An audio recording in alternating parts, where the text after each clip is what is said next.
بسم اللہ الرحمن الرحیم۔ السلام علیکم۔ اللہ پر توکل اور انسان۔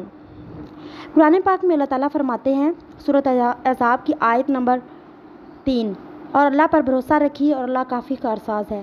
توکل یعنی کامل ایمان اور مکمل بھروسہ۔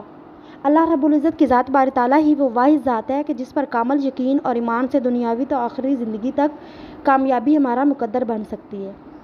شرط یہ ہے کہ یہ توکل ایسا مضبوط ہو کہ حالات کی اونچ نیچ اور مایوسی کی زد میں آ کر ڈگمگانے نہ پائے۔ یہ ذہن نشین رہے کہ اللہ رب العزت نے آپ کو اس دنیا میں بھیجا ہے تو اس میں کوئی نہ کوئی مصلحت ضرور ہے، اور اس کی مصلحت کو سمجھنا ایک قابل توجہ مرحلہ ہے۔ بس وہ ذات خوب واقف ہے کہ کس کو کب کیسے اور کتنا نوازا جائے۔ کامل توکل ہوگا تو انسان کبھی ڈگمگائے گا نہیں۔ انسان کو اپنی مقرر کردہ حدود میں رہتے ہوئے اپنی ذمہ داریوں اور حقوق سے دستبردار نہیں ہونا چاہیے، حالات جیسے بھی ہوں۔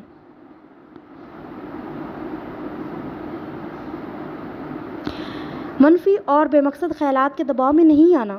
اس کی مصلحت کو سامنے رکھتے ہوئے اس رب کائنات کے سامنے سر تسلیم خم کرتے ہوئے کامل یقین رہے کہ یا تو وہ ہمیں تھام لے گا یا اڑنا سکھا دے گا۔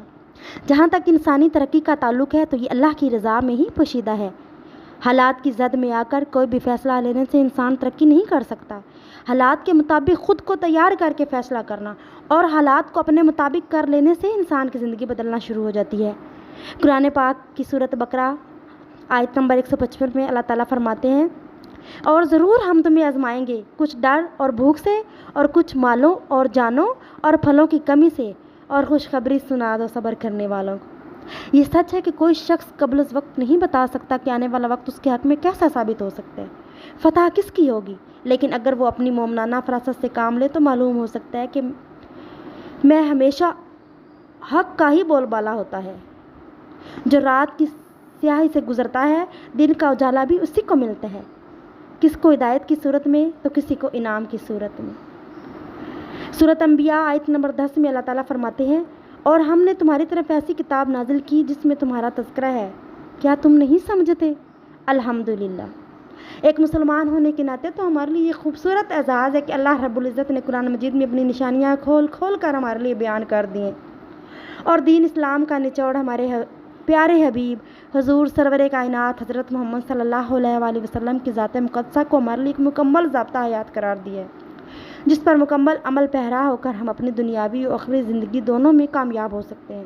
بس ضرورت اس امر کی ہے کہ ہمیں اپنے اندر پوشیدہ توکل اور ایمان کی قوت کو اجاگر کرنا ہے، اور اپنے اشرف المخلوقات ہونے کے اعزاز اور مرتبے کو باریک بینی سے پہچاننا اور اسے اپنے غور و فکر میں لانا ہے۔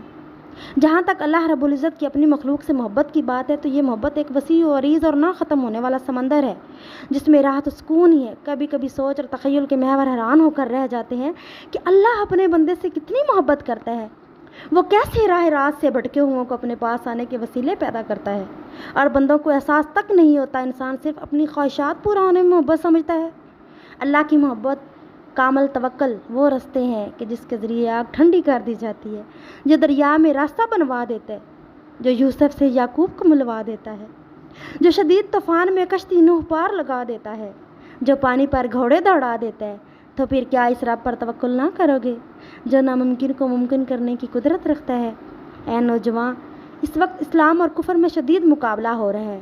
ابلیس یعنی یورپ کو اپنے مادی وسائل پر ناز ہے، اور اللہ یعنی اسلام کو مومنوں پر بھروسہ ہے، اور تاریخ گواہ ہے کہ ایمان کی قوت ہمیشہ مادی وسائل پر غالب آ جاتی ہے۔ چنانچہ اس قوت کی بدولت 1453 میں ترکوں نے 6-7 میل تک خشکی میں اپنے جہاز کو کھینچ کر قسطنطنیہ کی بندرگاہ میں لا کر ڈال دیے۔ ہم کب جانیں گے اس کی محبت کے انداز؟ اپنی سابقہ دور پر نظر ڈالیں تو معلوم ہوگا کہ اللہ پاک نے کیسے کیسے کٹھن حالات سے نکال کر ہمارے لیے کہاں کہاں سے آسانیاں پیدا کی، مگر یہ احساس بھی صرف شکر گزار دل پر اثر انداز ہوگا۔ الغرض آپ سے سب سے بڑھ کر محبت کرنے والی ذات پروردگار عالم کی ہے، غیر مشروط محبت، یہ بس اس کا ظرف کامل ہے۔ اللہ تعالیٰ ہم سب کو اللہ پر توکل کرنے کی توفیق عطا فرمائے، اور ہمارا توکل جو ہے وہ انتہائی مضبوط ہو۔ اللہ تعالیٰ ہمیں شیطان کے وسوسوں سے بچائے، آمین یا رب العالمین۔